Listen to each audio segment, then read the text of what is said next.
Kumusta mga higala, may gabi diya sa inyong tanan. Diri sa mo sa Bukidnon nagkuan na pod nag-lockdown na pod diri sa mo, and of course na napod may curfew dapat alas 9 sa gabi. Bawal na gid maglakaw-lakaw kay kuan na gid siya. Pamultahon na gid mig 5,000 ang masapon. So kung diya kumusta man ninyo diya sa may kuan? Sa may mga pangitabo diya sa inyo karon, lockdown pod mo. Pait kayo ni pero kinahanglan nato ang kwartaon mga higala kay paraman po din sa kaayuhan sa tanan. Nga nakabantay pud ko sa mga balita sa TV nga daghan na pud kayo ang nagpanic buying. Nagrabe na kayo tagas lagi kayo ang linya. Murag ang uban halos ga-hoarding nag mga bugas, mga palaliton. Tingala lang ko kay murag wala pud kayo ko napakabalita nga kanatang napud untay magkuan ba kanang magpanic buying og palit og mga kondom. Labi na itong mga kahigalaan na murag pares-pares sa gitsura. Unta kita kabalo na pud ta nga dapat unahon pud ato nga magpalit pud daghan nga kondom kay kabalo na ta nga kung quarantine man ako ta diha sa balay nato. So sig usahay wa tay laing lingaw nga ato mga partner to mga kalingawan perminti delikado kayo na. Una nang hangyo ko sa ato mga kahigalaan dira nga nagtanawan ni video karon kung ugali pa ninyo mura mo pa mamaor gitag panagway. Unta atong daghanon itong stock nga kondom aron di ta magdagan og mayo ba. Nasayod na mo kung ano. Tapos kung nana manggali kung pares pa sa dagway, i-practice gid nga kung mahimo lang, i-practice niyo ang social distancing sa sulod sa inyong balay. Nana galing nya inaot lang pud kung parehas gid sa akong dagway. Uyag bagay mo ay na magunay.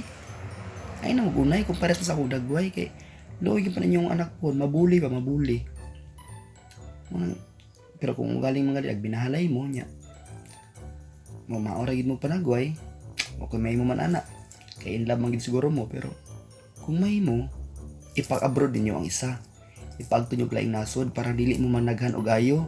Okay na ng isa yon ng duha ay nagpalabi lang nya ang gisulti sa tong presidente nga panahon sa tong home quarantine, tong lockdown dira sa tong balay ngitag cellphone, magtuplok-tuplok, kung libot-libot sa balay, basit na ipay mga lugar sa balay nga ato malibutan, wala malimpyuhan, ana tong buhaton. Pero nagkatingala pug ko kay diri sa musilingan ba sa musilingan nga. Murag lahi man ang ilang tuplok, murag di man tuplok-tuplok ilang gibuhat mga higala. Saba kayo gina parang buntag. Tuplok-tuplok nga oh, sa kusina na pud talab, sa kusina na pud talab. O lahi ilang ipagbuhat para dili kinamaw ang mando sa tuwang presidente ba dili mayo. Okay kumuangay busy kay sila niya ako diri wala koy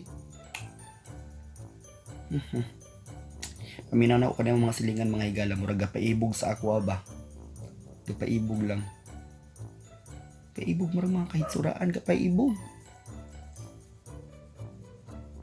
gakusgon bilang tingog. Mura bitaw ka nang gapaibog sa kuan, di ka balo manghanggat. Sus, manghangulan kayo. Bitaw mga higala, pera joke sa panahon nato karon na critical kayo. Dapat pagpatuo ta sa ilahang i-suggest kung mas maayong buhaton para ra pud na sa tua para safety ang tanan. Ma-okay ra lagi ni, basta magpatuo lang ta. Alang ha, ay mo si badlong dia.